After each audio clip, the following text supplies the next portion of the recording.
Let's head to the voicemail of Truth and Reason for the first time today. Yeah, this is Bernard from New Philadelphia. This game you cannot blame on Kevin Stefanski. This falls solely on the defense. Give the Rams credit. Defense didn't know what they were doing today. And offensively, I thought we looked really, really good. One mistake, which cost us 7 points. But again, people were dropping balls all day long. We have to do better if we want to go to the playoffs. Otherwise, we don't have a shot. Thank you. As always, appreciate all the voicemails. Scott, take a look at this. This puts that defense in perspective. 401 yards allowed, second worst on the season. 20 first downs allowed, tied for the worst in the season. No sacks, worst in the season. So I guess the question that comes to mind, following up the Broncos game, have offenses figured out, something that is a problem for Jim Schwartz and this defense? Yeah, first of all, I think it's funny.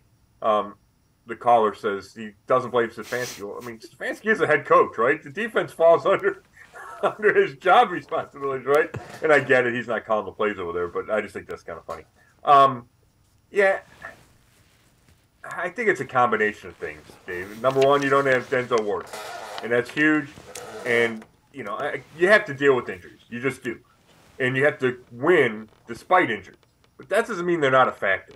And the Browns missed him. I don't know if Denzel Ward would have made a difference on that 70-yard touchdown to Nakua, but he might have. Because it was Hilasi over there in coverage. I don't know if it's man or zone or whatever, but maybe Ward makes a difference. I certainly think Ward makes a difference on the big 30-yard completion to DeMarcus Robinson on the third quarter touchdown drive by the Rams. Mike Ford misses a jam at the line of scrimmage, and the guy gets behind him. It looked like a cover two to me. He gets open in the zone, and it's a 30-yard completion. They score the next play, and it's 2nd and 20. You get an incompletion there. You're looking probably to punt. So you miss Denzel Ward. He's played so well. Myles Garrett did not seem like himself yesterday, whether that was the shoulder or how the Rams handled him. So those are your two best defensive players. You're playing a really good quarterback, an experienced quarterback, a really good play caller in Sean McVay. You're going to give it up some points.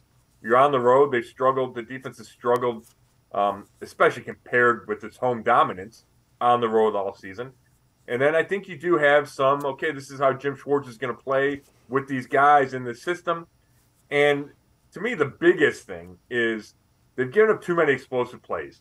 And maybe that's what you give up. It's kind of the balance of you try to create a bunch of negative plays. But when you have the 70-yarder and the 30-yarder and they give up a 31-yard jet sweep, that skews the stats.